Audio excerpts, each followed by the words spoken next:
he's sitting on the throne with his wife behind him. Oh, yeah. These are hieroglyphics. Hieroglyphics are the Greek word. We didn't call it hieroglyphics. We called it medunech. Oh, yeah. And medu, which I just taught in the previous class, I'm skipping you guys forward. Medu, people translate medu to mean words. Nature means, that's where we get the word nature from, nature. So words of nature, words of the gods, words of power. But medu does not mean words. The theory of creation, when it came forth from the commands of my mouth, you see that this is a little bit italics. That means that he changed the word for the translation. It's from the spit. See, they believe that the God of the universe, everything into existence. Have you, and I don't know, have you guys know anyone who practices Islam? Okay, so I lived in Senegal for 3 years, completely Muslim country. And my father there, my adopted father there, he is what's called a marabout, which is a cross between an imam and a spiritual teacher that teaches metaphysics, like a Sufi. And when he prays, everyone comes around because they want to get his blessing. He's an elder. Kind of different, kind of same thing you want the pastor to pray over you because he's the man of God. So when they pray, he'll say his prayer and everyone's holding their hands together. You want to do it with me? So he'd be saying the prayer, and with all of our hands are here like this in a big circle.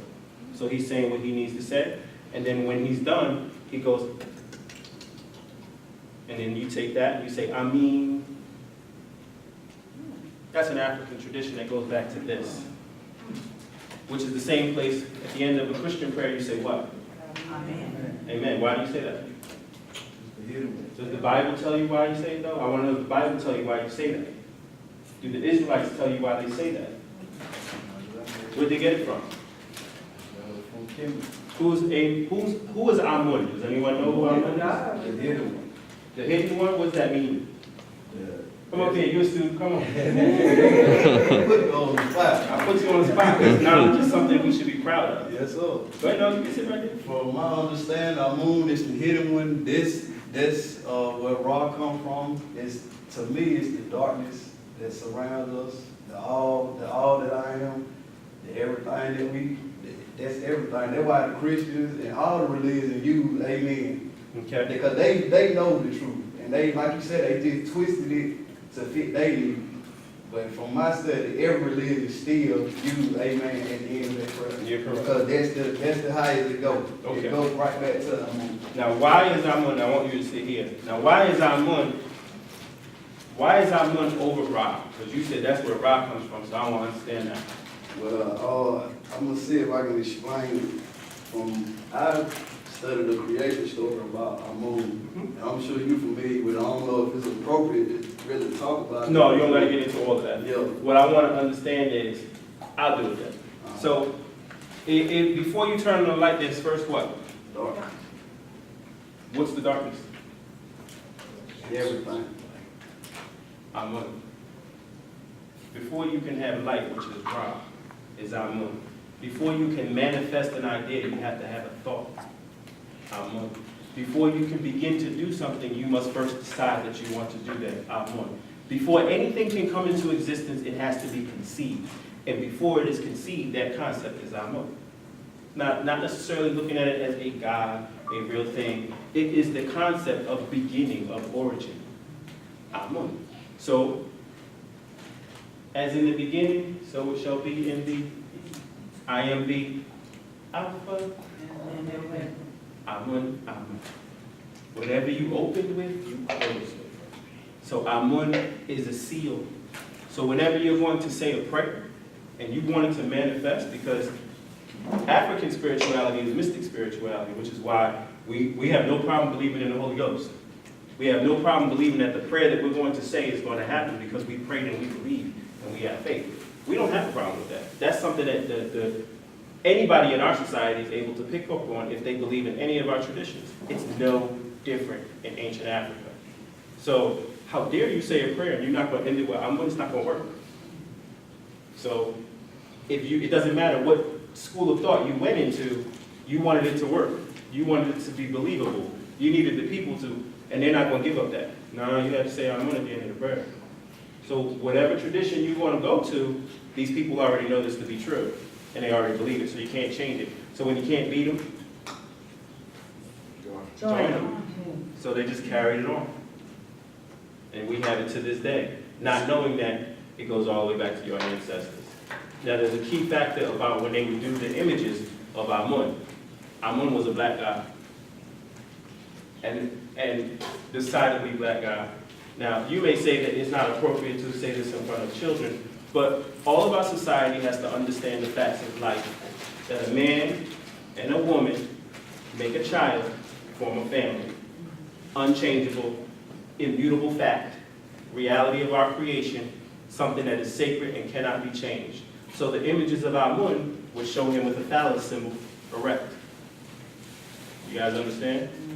Because he is dissemination. He is the beginning point where if you want this to take seed, you have to plant the seed. And that spittle, going forward, also represents the same spittle going forward.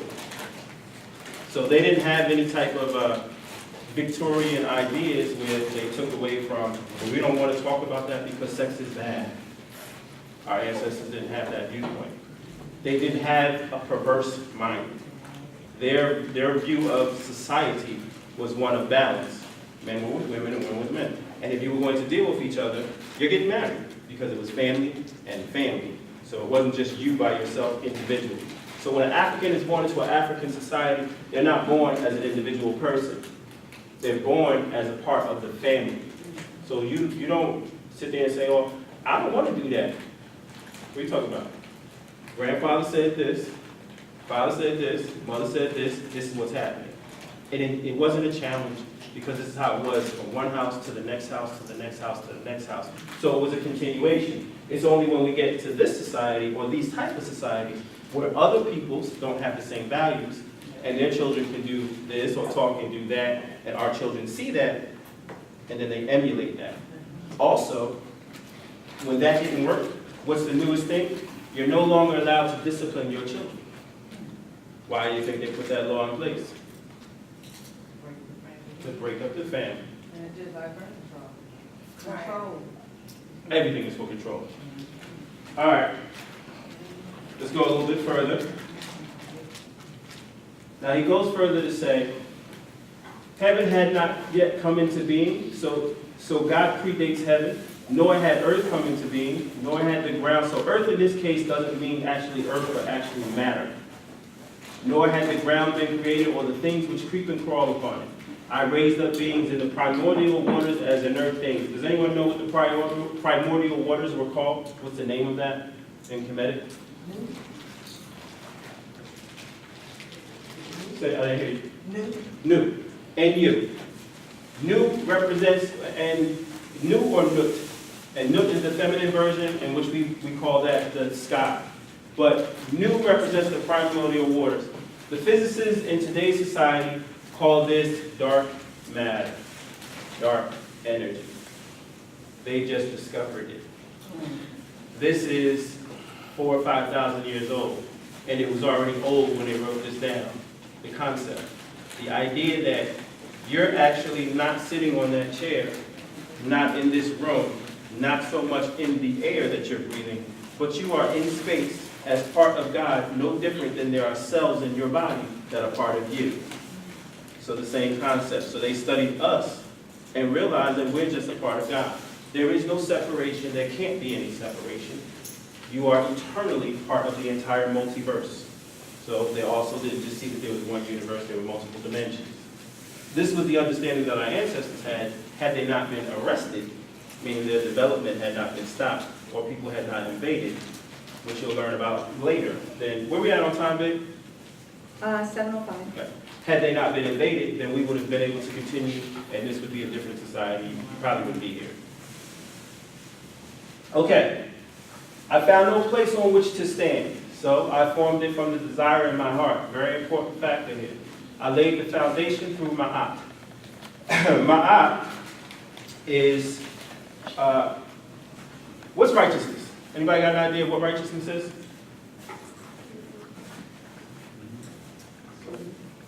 Grace and respect. What's that? What is righteousness? Grace and respect. Say it one more time. Grace and respect. Grace and respect.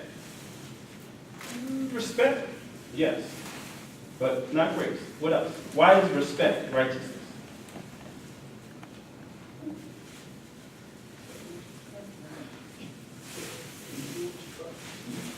Say the first thing that comes to your mind. Your mind is beautiful. So there's nothing that you're going to say that's going to be Well, embarrassing. righteousness is like in right standing, right? Yes. Respect is one of those values. Okay. So to do the right thing. So when he says that I raised up the beings from the primordial water as inert things, I found no place on which to stand, I formed it from the desire in my heart. So the desires of his heart, would they be bad or good?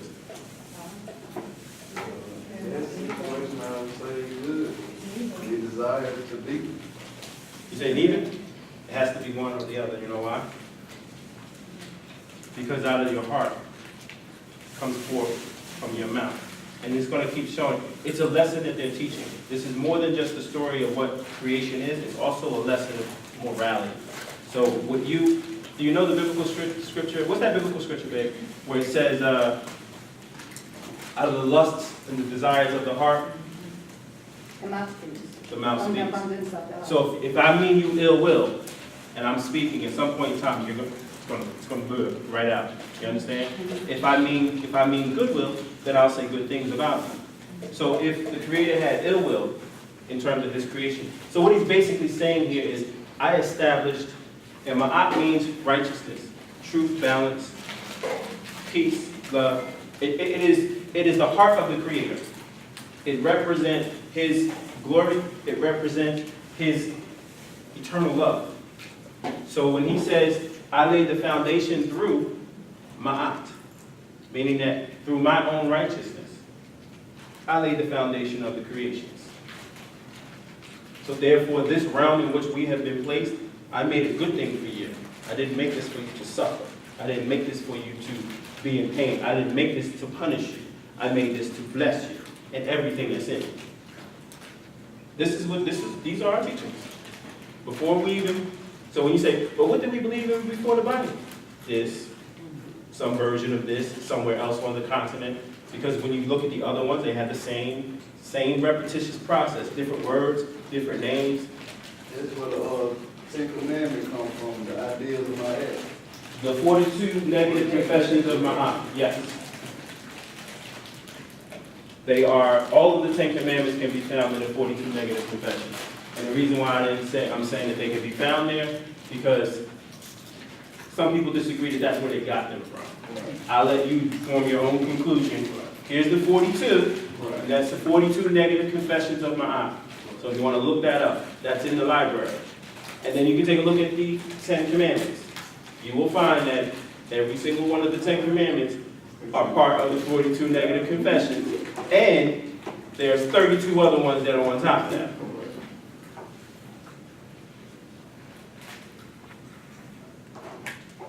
Okay, I created forms of every kind. Many were the forms which issued forth from the commands of my mouth. Not yet had I established Shu, the power and principle of life and air, nor set forth Tefnut, the power and principle of moisture. There existed no one who acted together with me, so I did this alone. No one is, so this is again, when you hear Yahweh in the Christian Bible and even Allah in the Quran make statements that I am the only one, I am the one God, and they tell you that the Egyptians believed in many gods. Well, he tells you right here, there existed no one who acted together with me. So did they believe in one God or a whole bunch of gods? Because he just said there existed no one who acted together with me. Does that sound like one God or many gods? Okay. And this God's name, according to this, is Ra, and Ra is Amun-Ra. So this is the only God that they've always had. The other expression that they may say would be Patah or Canoe. All same person, just different names expressed by a different group. Same way though. So When he says that I created the power and principles of light and air and the power and principle of moisture, what do you think he's saying there? Why is that important? So those are the basic, the foundation elements for life and creation.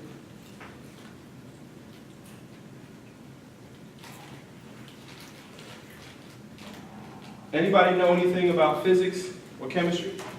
You're correct. Just a little bit. Okay, so I think you all do. So when we start, so what am I standing on? What state is this? What state of matter is this? This is a solid. If I heat this up, before it burns, it becomes a liquid. So you use it as ice. So you take ice and you heat it up, it becomes a liquid. If I continue to heat it, it becomes a gas. Now, those are the states of matter that were taught in universities all the way up until recent, before they started talking about plasma and various photons. So it was either physical matter, liquid, or gas, and that's pretty much it. They're saying this 5,000 plus years ago: solid, liquid, gas, and light. What made them recognize that light was an actual state of matter? Because light was manifest of. But they didn't have any laboratories, and they didn't understand how to fly, and they didn't know how to do all of these things. So, But was it because of photosynthesis or something? say again, Like photosynthesis? Like as far as like, they have no microscopes. They have no microscopes. They have no way of knowing that that's how plants well, fuel themselves. How do they know this? It was instilled in them. Was it? Yes, sir. These are things that you need to ask yourself. Because when they present the level of knowledge that we supposedly had, these things start to tell you that we had a level of knowledge that transcends current information today and everything that's been said about us previously. We knew how to do things that today they don't know how to do, because our understanding of the universe from our spirituality was greater than their understanding. Do you think that they study this stuff today? Why? Why do they study it? Try to understand. They studying us. They trying to find out. Well, why are they trying to understand us? Because we the key Okay, keep what? to everything. Whose planet is this? It's our planet. Whose planet? It's our planet. And how do you know that? Because I always knew it. Since I was dayside and didn't call on me. Some told me some went right about what I was living.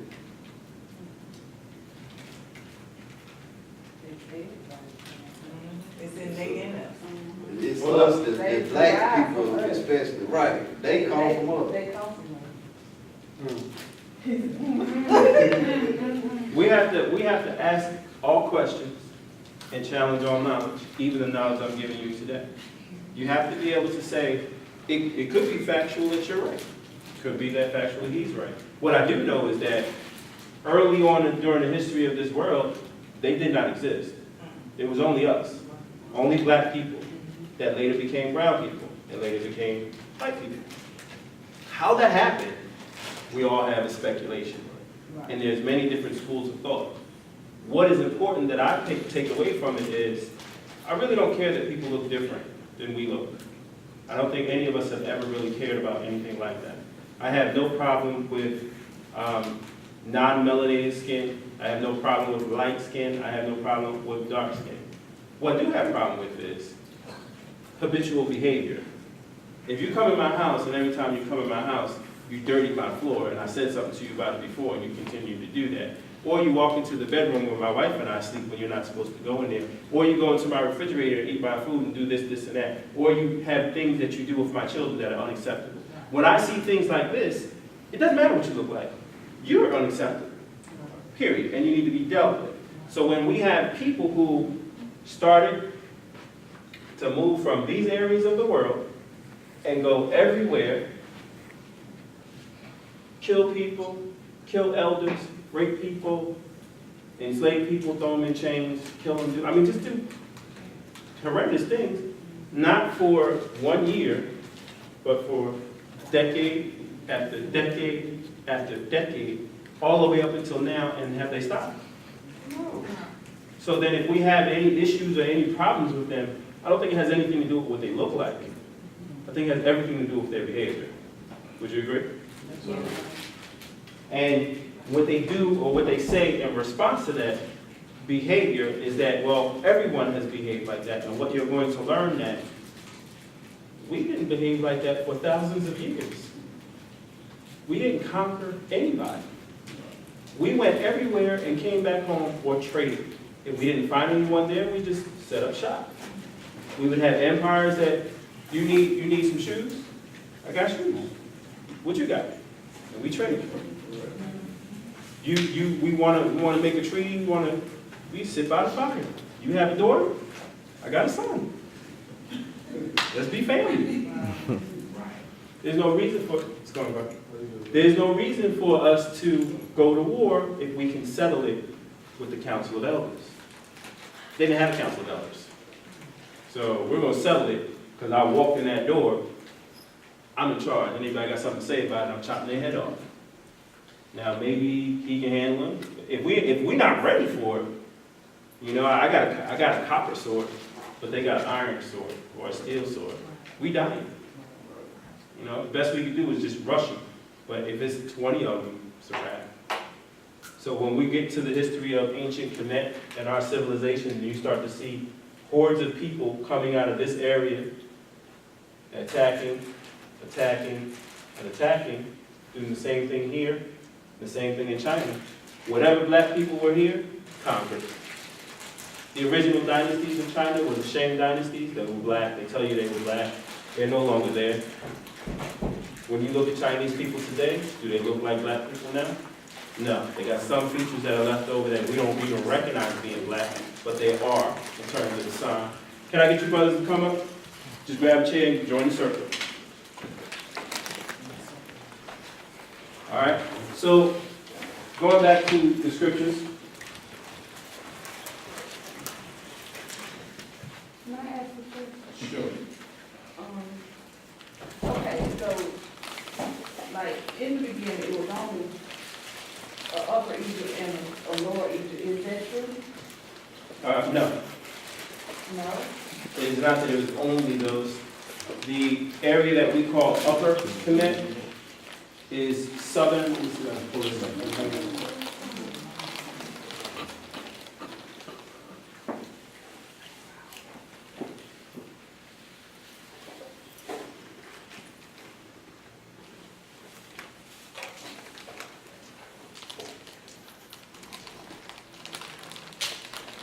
It's not only that there were Upper and Lower Kemet, and we're advancing far beyond what this particular class is supposed to be. But no, that's fine. That's fine.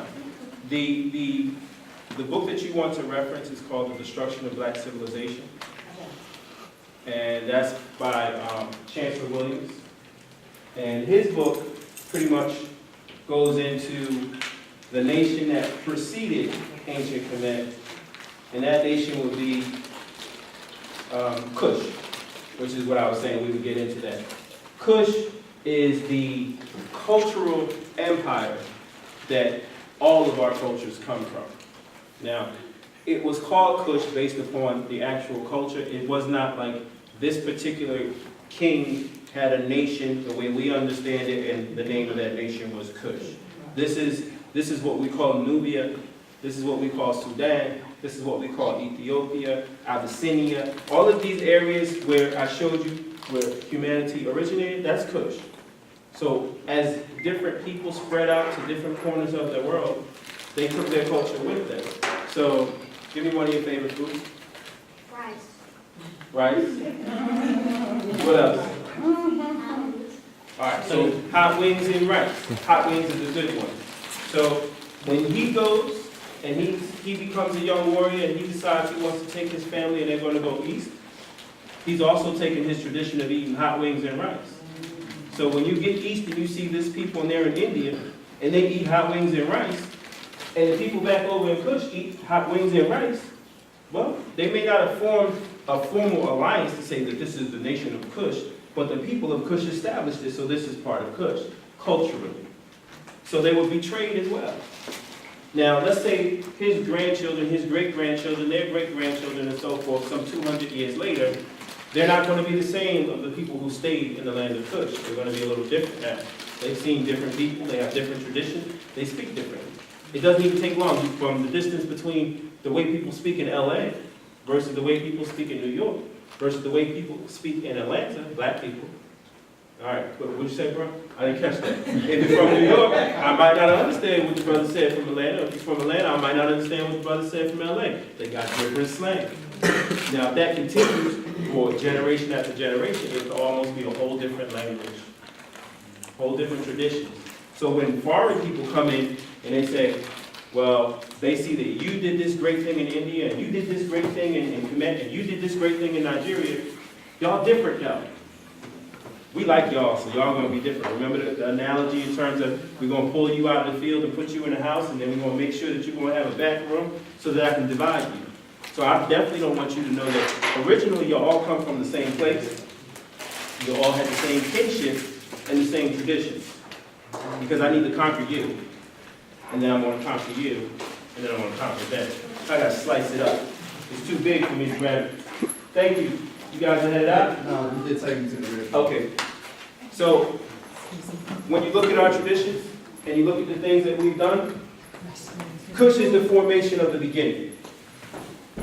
So beginning civilizations, beginning villages, beginning culture, all of that's associated with Cush, or Nubia, or Ethiopia, or Sudan. So all of the, like for example, the nation of Chad, which is right next door to Sudan, all of the different lingual groups, all of the different types of people that you can find in Africa, are all right there. Have you guys even heard of Chad? Have you heard of Chad in the news? Like if anything happens in Africa, is Chad ever one of the places they talk about? Because it's in the center of Africa. It's right there in the northern quadrant. There's not much that goes on in terms of world events. But it used to be a great civilization called Canaan Borno. Canaan Borno. K-A-N-E-N. And then Borno is B-O-R-N-U. And sometimes they spell it N-O-U.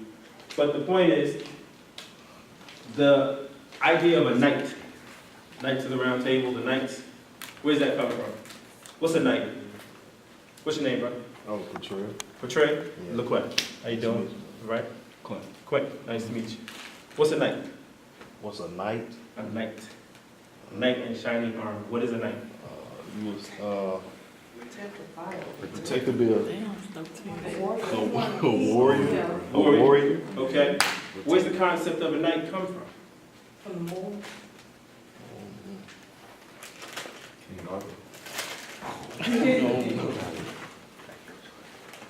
Anybody? The concept of a knight comes from Nubia. Because you would swear fealty or you would swear allegiance to whoever the Lord was of that area. And then you would be a holy knight. You're a blessed warrior. That's all it means. Nothing further than that. So when the Crusaders came to the area and they ran across people, because in Islam you're going to have everybody. You're going to have people from all regions, Arabs, Africans, everything. So they're going to run across people of different orders. So they like the idea of having a knight. So they took the same concept back and they called it their own. The reason why I mention that is because some of the greatest warriors and greatest knights in Africa come from Canaan Borno, from the area that is Chad. But you wouldn't know that because no one talks about that. It's not sexy.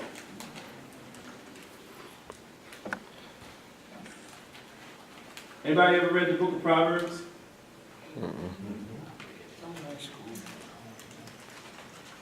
What do you think the book of Proverbs came from?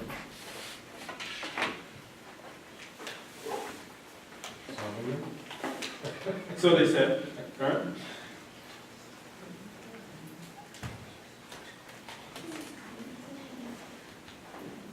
I'm about to read you a little piece of the book of Proverbs. But it's not in the book of Proverbs. At least not in the Bible.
Okay. So remember, we left off with the power and principle of moisture and the power and principle of light and air. So they had an understanding of the various states of existence, and there existed no one who acted together with me, meaning with Ra. He conceived it in his own heart, and there came into being a vast number of forms of divine beings, as forms of offsprings and forms of their offsprings from them. What does he think those forms of offsprings were? Do you believe that he's talking about humanity and animals or other gods? Perfect. So what I was going to get to is what he actually just said. We're not, when they would say this is a god, that is a god, that was a way for you to have a learning tool. And that learning tool is, we're going to teach him about fire. So fire is going to become a thing, the actual person. Fire likes to walk up to things and burn it up. So what does he learn? Whatever name, give me a name, any name. Make up something. Smoke. So smoke is what real fire is.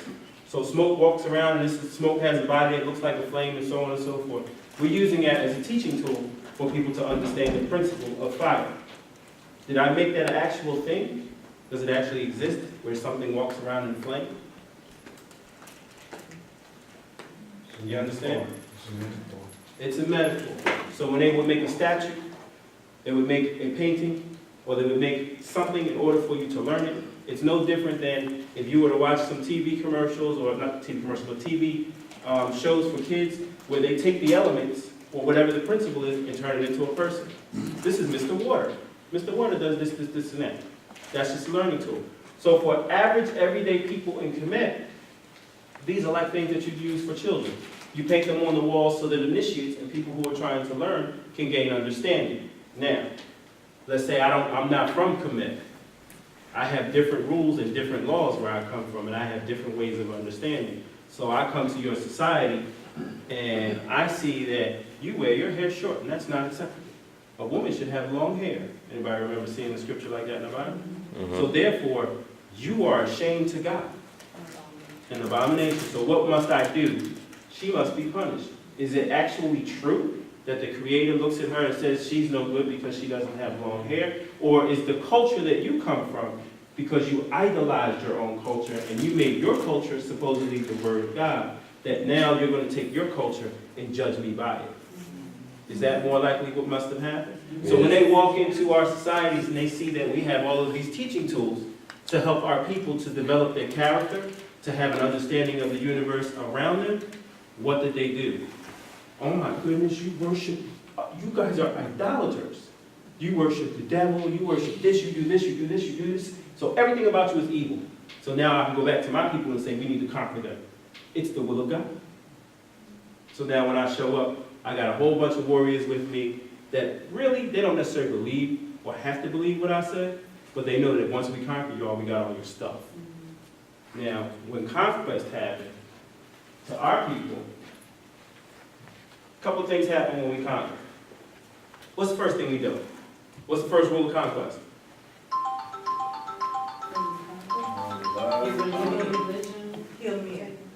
So 1, 2, 3, 4, 5, 6, 7, 8. 8 women are going to be surviving. 1, 2, 3, 4, 5, 6, 7, 8, 9, 10. So 10 men are dying. 8 women are surviving. What are we doing with the children? Building them up. Depends on the culture. I know the Arabs. So what are we doing with the children? Take them prisoner or kill So them. children are going to be slaves. Now we're going to raise the children that y'all never even existed. Right.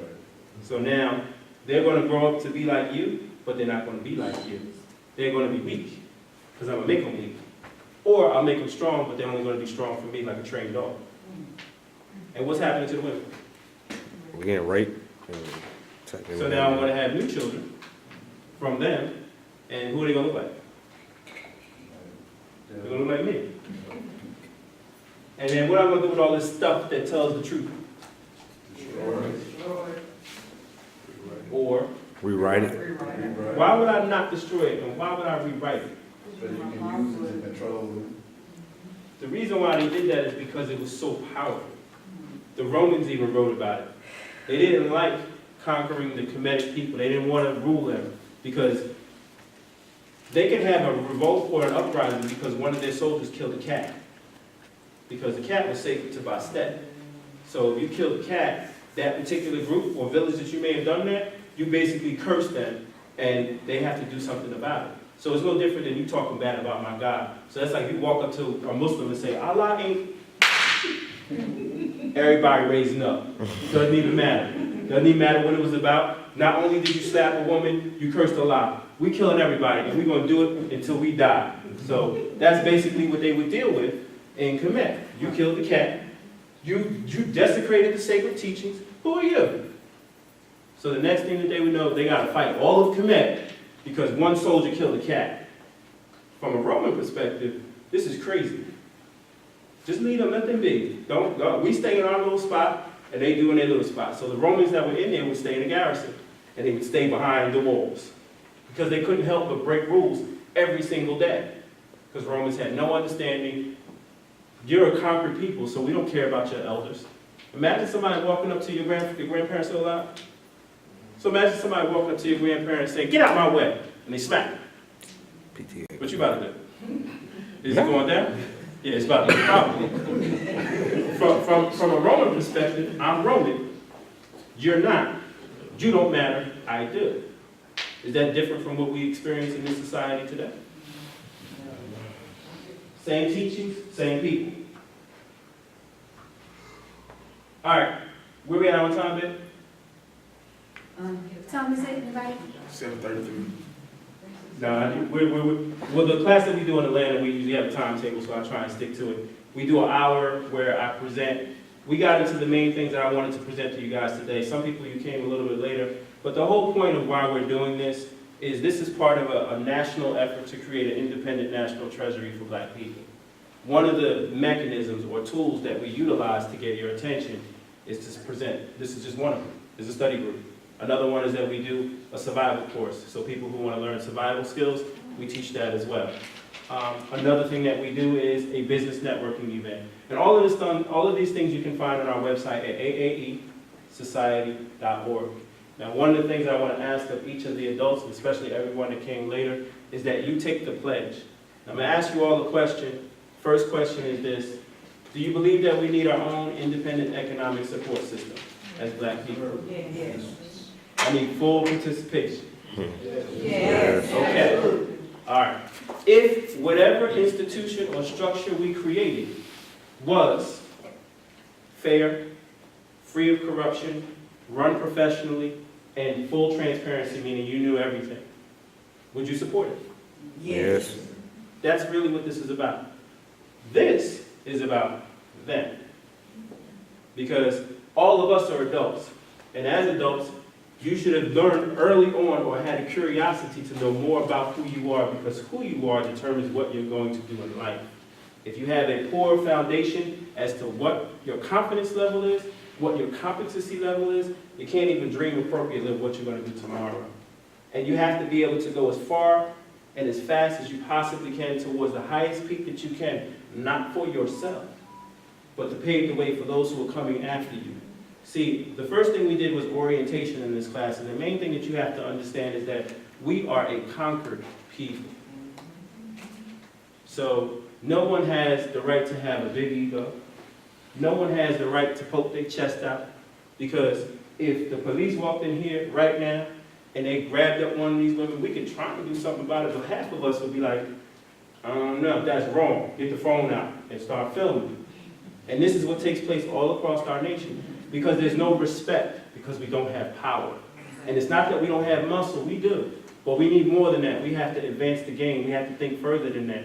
We have to be able to connect with each other regardless of whether you're rocking a beard, whether I'm rocking a kufi, or whether I'm holding a Bible, or whatever it is. As long as you agree with the principles of family, protecting our women and our children, then I'm going to lock arms with you and we're going to be brothers. That's all I care about. The rest of this, you may not have the same understanding as me, doesn't matter. You respect yourself, then you respect me. And that's the way I see it. If we don't lock arms and come together in that capacity, all of this will be a memory. We'll repeat the same process 25 years from now. And previously, 1940s, 1920s, our ancestors sat back and had the same conversations. Some people listened, some people didn't. Process repeated. We took a baby step. It's time for us to stop taking baby steps and start taking big steps. And if we so big and bad and we so whatever, then let's show it. And the only way we can show it is by actual action. And I don't mean getting out in the streets, rocking the red, black, and green flag and doing all of that. That's not what it's about. That's okay. I'm not knocking that. But then we got to come back and do the work as well. Somebody's got to have the business. Somebody's got to take care of the streets. You can't have your neighborhood looking this kind of way. We can't sell the drug. There's a whole mess of things that take place in our community that have to stop. And if we don't do it internally, no one's going to respect us externally. And that process starts with them. We don't matter no more. I'm in my 40s. I have grandchildren now. I live my life. It doesn't matter. Anything further is irrelevant for me. What I'm doing right now is my sacrifice for children that are not necessarily mine. Both my sons are grown. I've been in 2 wars. All of this right here is my offering to our people. And I need you guys to just answer the call and do one simple thing. Take the pledge. And that pledge simply says the answer to those 2 questions. And once we get to 60,000 people, we'll have our own independent treasury.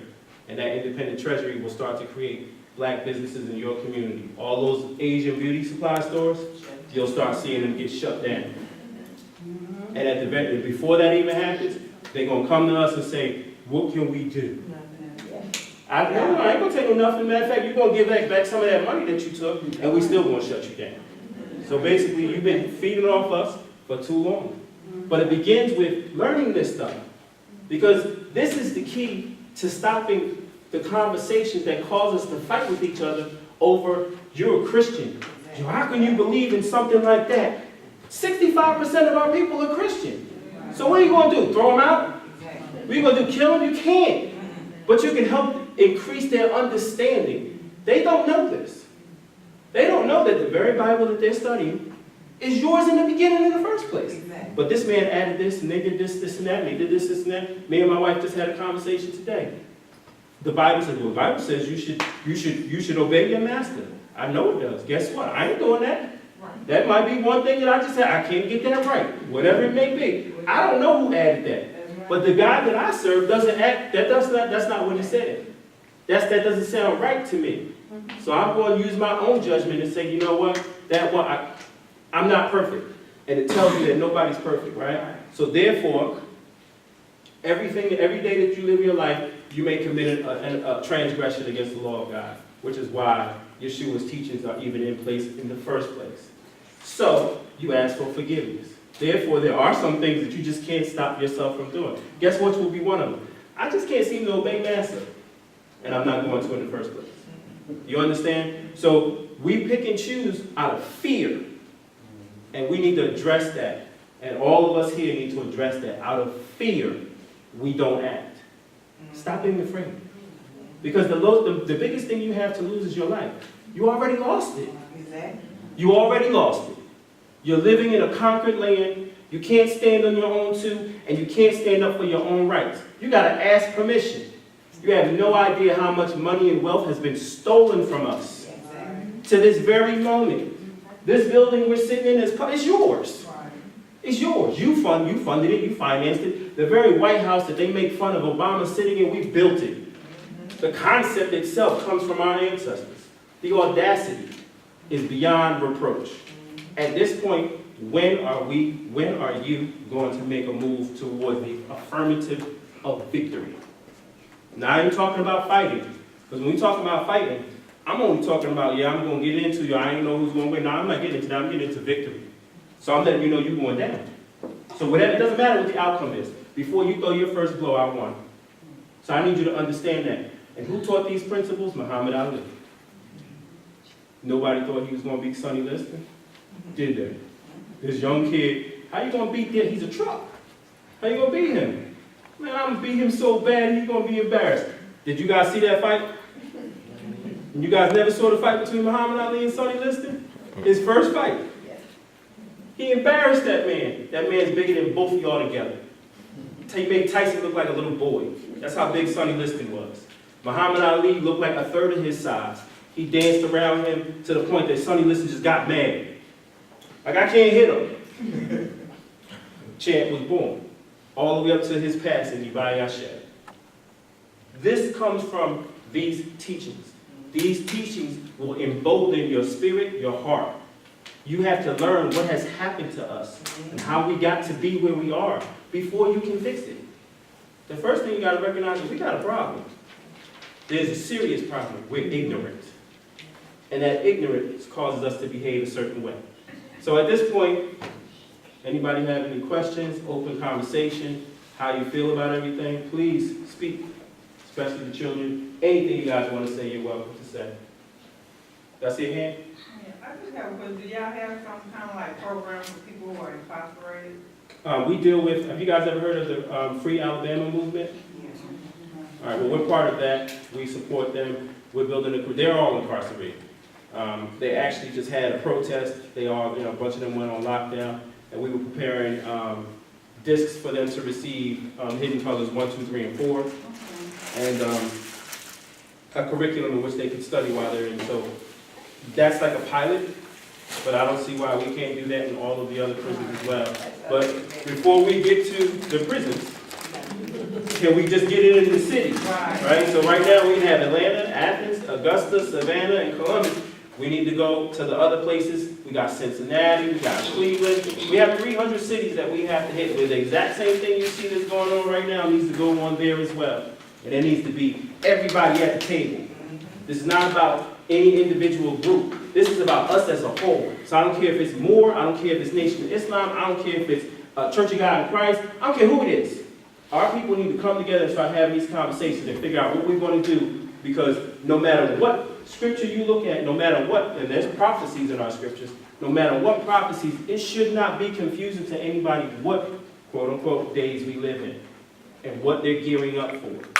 They're all armed, they're all acting like, these niggas is getting out of hand, we might have to do something. You know what, we need to prepare ourselves to say, I don't care what you think you're going to do.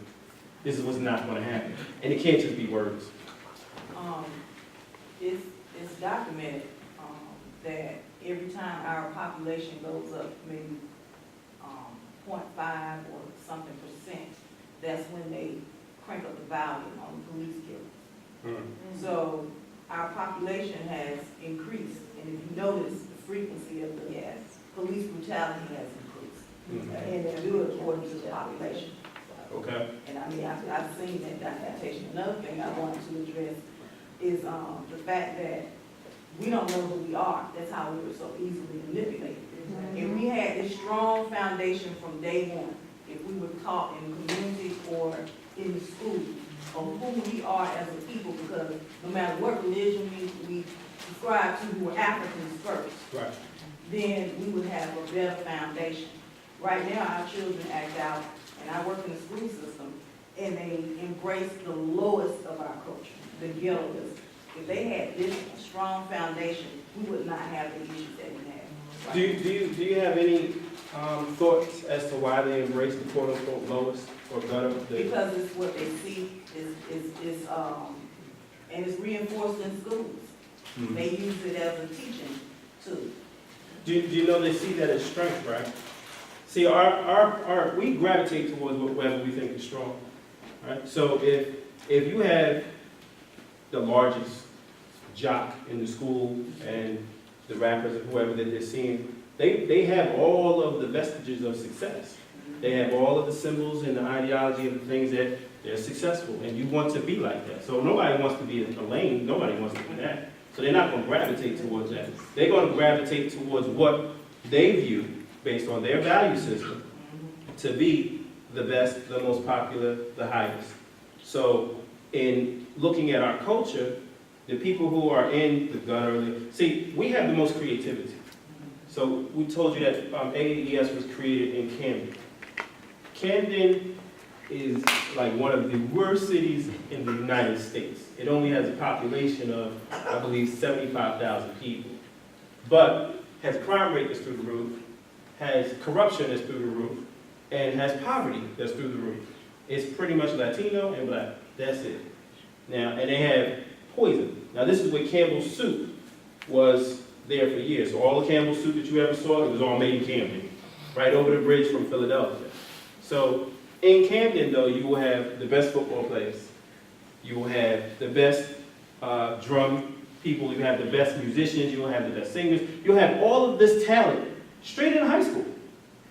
But they may go home and there's no food, or they may go home and they live in a box, or whatever it is type of house that they're in. The floor is all out, and so on and so forth.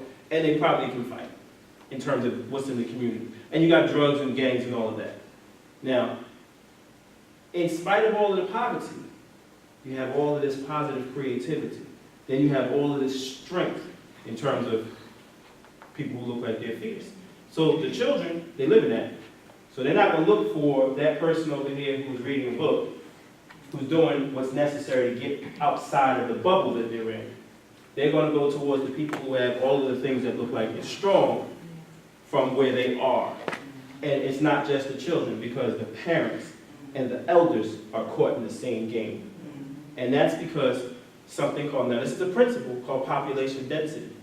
When we chose the 300 cities that we chose them because they had a population over 100,000 people. When you get to 100,000 people, the general population begins to have a viewpoint that's not just regional. They start to look on the state level, which means that if you see on the state level, you can start to see on the national level. So if we come talking to them about a particular idea like we are right now, then you're going to start to see that, well, we could have a national treasury. This could work. If I go to a city where there's only 20,000 people, what you talking about? I don't know if that's possible, and I can't imagine it. I gotta go to work tomorrow. So the conversation ends. Is New York City one of those places? New York City has been broken into 5 boroughs. Right, I'm from Brooklyn, but I wanted to know. We have Brooklyn, Okay, we have Queens, we have Long Island, Bronx, and Manhattan, and Yonkers. okay, So, and then New York City as a whole, and then New York State. okay. Did you want to connect with somebody in that area? I'm connected. No, I mean like to who we had in that area that's Well, going I'm on. between Athens and New York City. My husband works for UGA, but I go back and forth. Okay, okay. The brother's name, I can give you his name, is Scott Thomas. He is the New York City State Representative for, he's in Brooklyn. He's also the Brooklyn rep. Okay. Mhm. He actually has a company that sells sneakers, red, black, and green sneakers. So I can connect you to him on the web. You're on Facebook, right? Mm-hmm. Okay.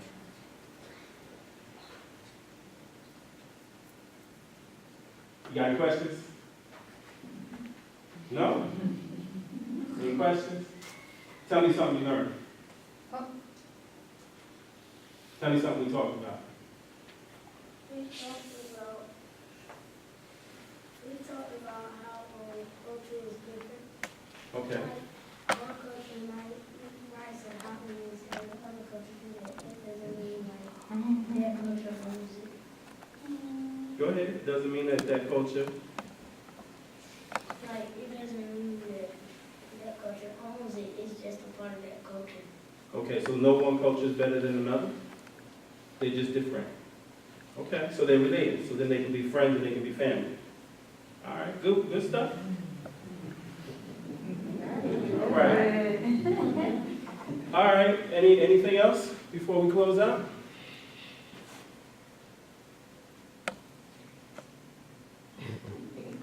Sisters, what's your names? You guys came in a little bit later. Sister Dana? Zaynab.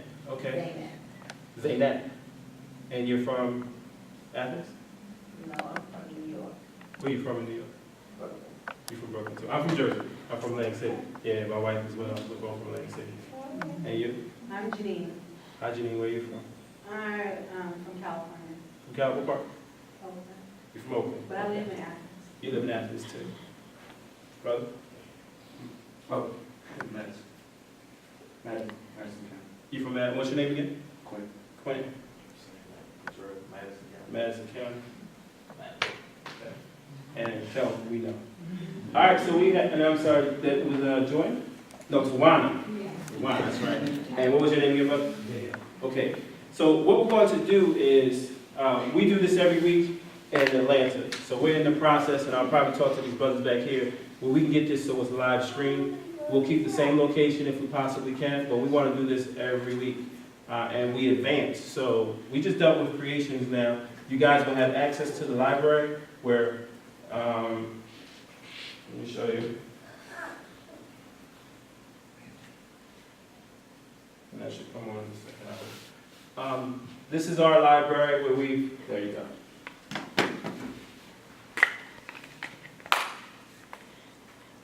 All right. From here, these are all videos. That first section, here you have things to read. The reason why these are highlighted is because the Atlanta class needed to read The African Presence in Early Asia and the Destruction of Black Civilization. You can actually click this and listen to that where it just reads it off to you. So you can do this from your phone or you can do it from your computer. And we add to this on a continual basis. So any new books we get, we put them in a PDF and we put them online so that you can grab them. Because these books can be expensive. I don't want to take anything away from the authors who created these books, but this information has to get out and we need you guys to learn it as much as possible. So your participation into the study group, in our opinion, gives us the right to share this information with you because we're all part of the same study group. So you can go in here and download any of the books you want that you need to read. We got Black Genesis, the African Origin of Major World Religions, and so on and so. Some of these are papers, so they're not as long as books. Power Economics or Powernomics by Dr. Claude Anderson. The reason why we have this book here is specifically because this is part of the gathering. So the very concept to come up with our own independent national treasury is something that he taught, and a whole bunch of other things that he teaches and how we can take over our economy. So this is available to every single one of you. You can go to AAES society1s.org/library.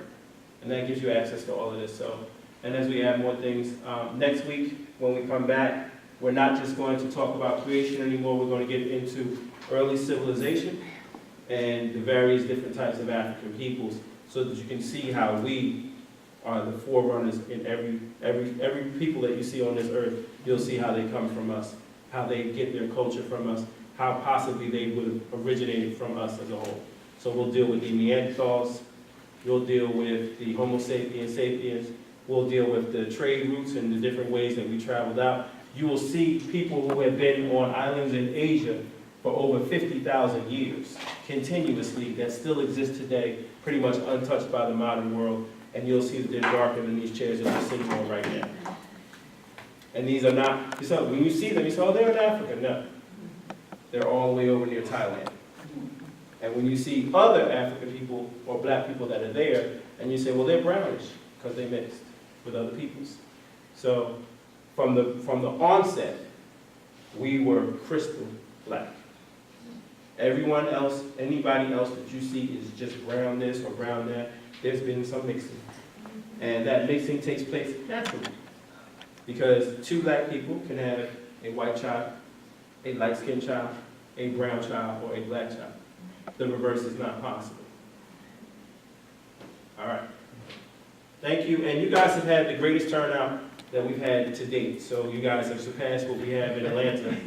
Trust and believe. So your city rep here for the All African Empowerment Society is Elena Porter. So any questions about the gathering, any questions about taking the pledge, again, you take the pledge simply by going to AAESsociety.org. That will take you directly to the page. I'll pull that up so you can take a look at it. Please, please, please. I know a lot of people tell me, yes, I'll take the pledge, and then they don't do it at all.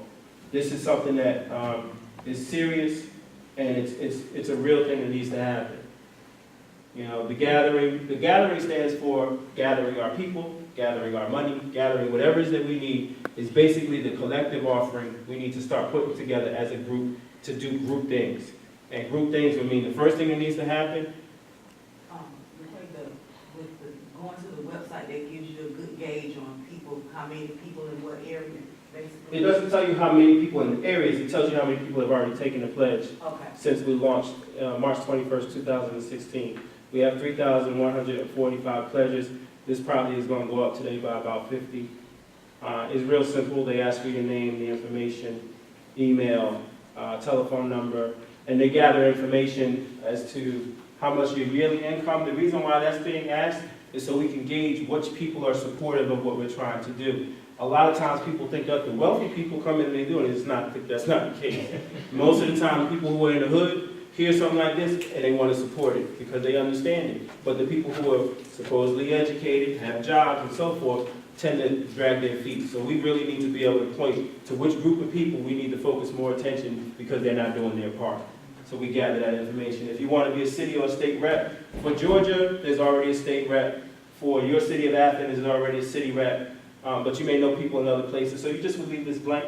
If you want to join part of the creating policy and procedures of the Treasury, say you have a background in finance or whatever it is, you want to be part of the team, you say yes, and then you submit your resume. If you're interested in being part of one of the positions that the Treasury is going to have going forward, you want to work for it, do the same thing, hit yes, and hit your submit your resume. And then you just hit submit. And once you hit submit, your pledge is done. And all you're waiting for is when we get to 30,000 people, you'll receive an email that has a prospectus on it that tells you exactly how this institution is going to work. And then that is the moment that you decide if you want to go forward with actually contributing $20 a month. And that's the price that it would be. Now, other than that, nothing else is being asked of you. So it's nothing for you to take the pledge. It only slows us down when you don't do it. And thank you so much. Naja to everyone. Naja is a word that you're going to hear that means eternal peace and perfect cipher. So it's basically a perfect cipher, which is circle, which means I'm just offering you the best possible blessing I could possibly give by saying Naja. And thank you.